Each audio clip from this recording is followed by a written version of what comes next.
Muito bem, pessoal. Chegamos aqui em mais um episódio especial, onde eu quero abordar a questão da morte. Bom, existe um lema filosófico, que é um lema bem importante, que é o entendimento da morte. Nesse episódio eu quero falar sobre a morte, o impacto da morte sobre nós. Veja, essa é a grande verdade que todo ser humano carrega no seu ser. Um dia, todos nós partiremos. Um dia, todos nós iremos morrer. Independente da sua crença, da sua ideologia, do seu status social, da sua conta bancária, pobre, rico, classe média, independente de crenças. Essa é a grande verdade, que todos nós nos unificamos, que todos nós damos as mãos uns aos outros. Um dia iremos morrer. Por isso que há um ditado, um lema filosófico que diz que filosofar é aprender a morrer. Ou seja, nós devemos temer a morte.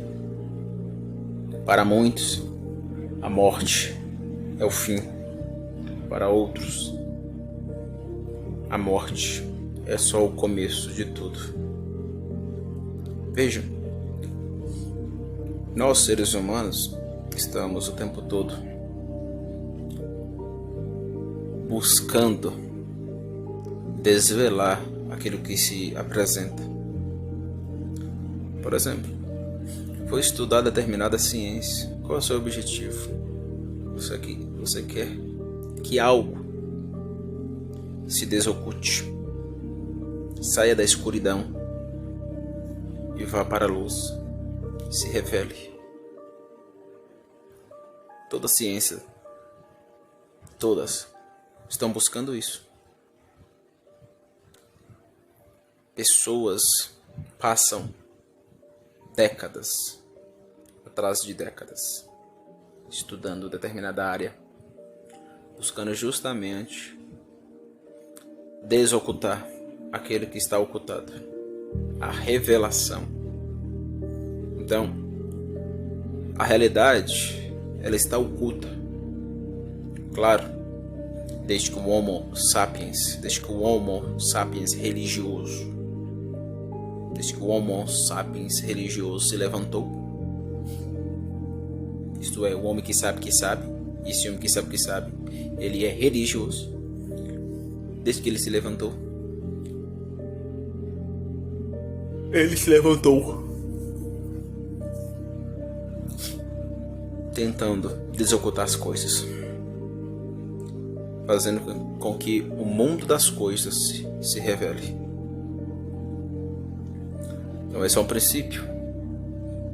Nós buscamos a revelação das coisas porque buscamos algum tipo de ordem criacional. Porém, somos da desordem, da quedalidade. Consequentemente, somos da ocultação. Então, o tempo todo estamos buscando a revelação, porque o oculto já nos é nosso. O oculto é meu. O oculto é seu. O oculto é de toda a raça humana. Somos seres ocultantes.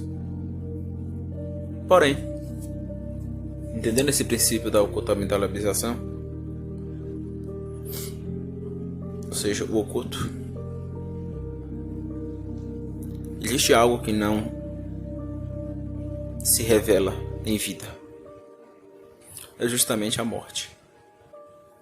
A morte é o mistério mais profundo que existe na face da Terra.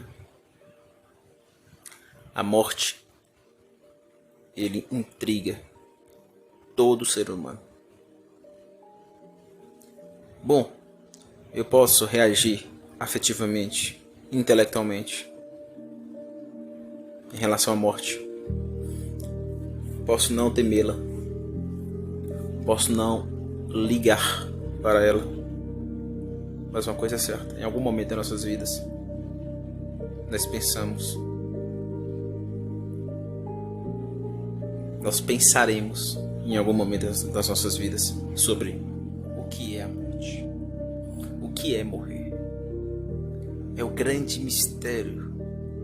Eu sempre falo para minha esposa, é o mistério mais profundo que permeia a minha alma, o meu ser, que vem depois.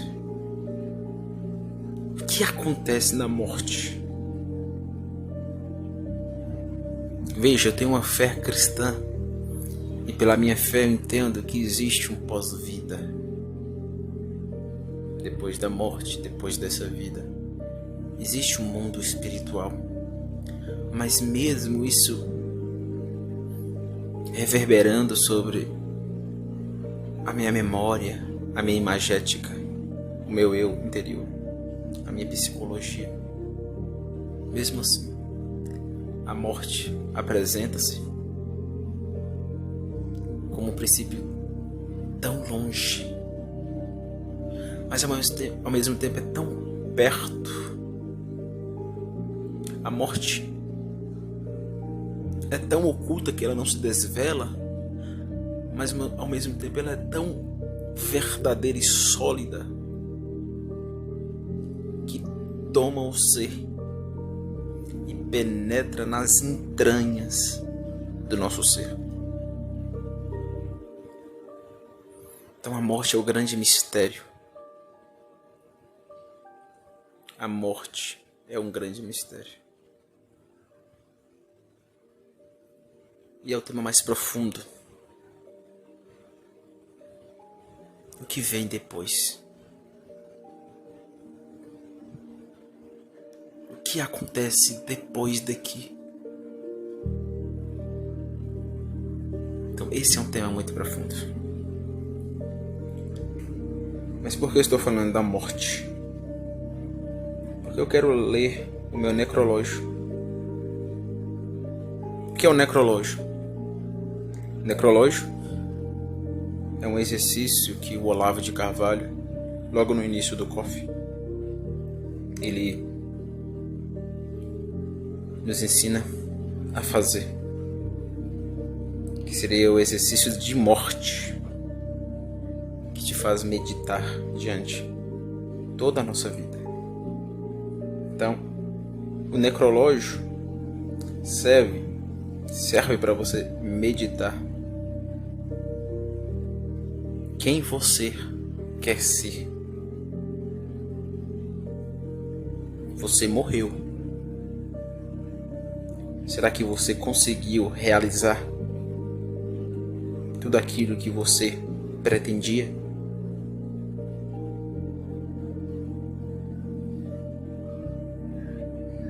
Então, será que você pode refletir? Quem será você? Quem é você? Como estará o seu eu no futuro? Então, o necrológio, ele serve como uma forma de meditação sobre a sua vida no futuro. Tomar as rédeas da sua vida. Mas o que significa o necrológio? Você vai escrever um texto, seja ele em manual ou na própria memória, mas você vai escrever como se fosse um terceiro, lendo os seus feitos em vida e esses feitos chegando na plena realização. Eu estou dizendo para você cair em utopias, criar utopias sobre a sua vida. Me tornei um milionário, me tornei o maior intelectual do mundo. Não. Ser sincero consigo mesmo. Ser sincero.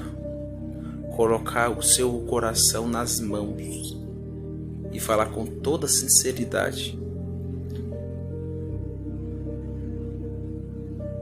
Esse é o exercício do necrológio. Então, a importância do necrológio serve justamente para o autoconhecimento. Quem você quer ser? Então eu vou ler meu necrológio. E meu necrológio,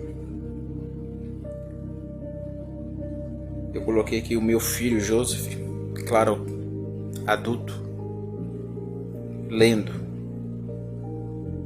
Eu que escrevi. Então não, meu filho não tem nada a ver, eu que escrevi. Esse é o papel do necrológico. Você que vai escrever sobre você mesmo. Porém você está morto.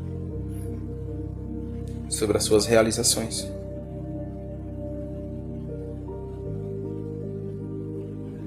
Então, como diria o Olavo de Carvalho, lembre-se que você vai morrer. Então vamos lá. Abre aspas. Meu pai se foi. Depois que adquiri maturidade, ele dizia-me que seu sonho era formar uma família, ser um bom pai e amar mamãe. Meu pai era introspectivo, homem sério, visto por muitos que não conhecia até como arrogante. A vida do meu pai foi dedicada aos estudos. Ele sempre dizia para ele mesmo que era um eterno estudante. Eu ficava abismado como meu pai se dedicava dia e noite estudando, sempre com os livros. Lembro quando criança ele me levava para a escola e lendo no ônibus com uma atenção assustadora. Meu pai foi um exemplo em todos os sentidos. Porém, o seu legado foi na filosofia. Meu pai foi um grande filósofo. Escreveu toda a sua obra. Na verdade, eu vivia ele dizendo: preciso terminar essa obra. Não posso, dizia ele, partir dessa vida sem escrever tudo o que Deus me deu. E por falar em Deus, meu pai era um homem santo. Sempre via ele orando. Quando criança, o ouvia orando, louvando a Deus. Quando íamos para a igreja e ele ministrava, isto é, pregava, parecia que era a última mensagem dele. Ele colocava o coração naquilo. Enfim, encerro dizendo que meu pai realizou seus 3 pilares. Foi um bom esposo, com muitos defeitos, claro, pois, como ele mesmo dizia, somos todos da desordem. Criou eu e Liz com muito amor. Segundo, foi o homem que dedicou sua vida a Cristo. Ele dizia que orava pouco, que queria orar mais, ser mais santo, estar mais próximo de Deus. E o terceiro pilar foi sua vida intelectual. Passou mais de 50 anos estudando filosofia. Como ele dizia, quero a verdade, estou em busca da verdade. E com isso deixou uma obra filosófica linda. Como ele afirmou há 50 anos atrás no primeiro volume da Filosofia Quadrante. Se a Filosofia Quadrante não ser conhecida por ninguém, e ao menos chegar-se a Deus, o basta. Esse foi meu pai Anderson Teixeira dos Santos, conhecido apenas como Anderson Teixeira, o professor de muitos. Vá com Deus, papai. Espero que o Cristo esteja de braços abertos para te receber. Nós te amamos. Fecha aspas. Então veja, aqui eu coloquei o necrológio. Eu tenho que olhar para esse aqui e dizer: será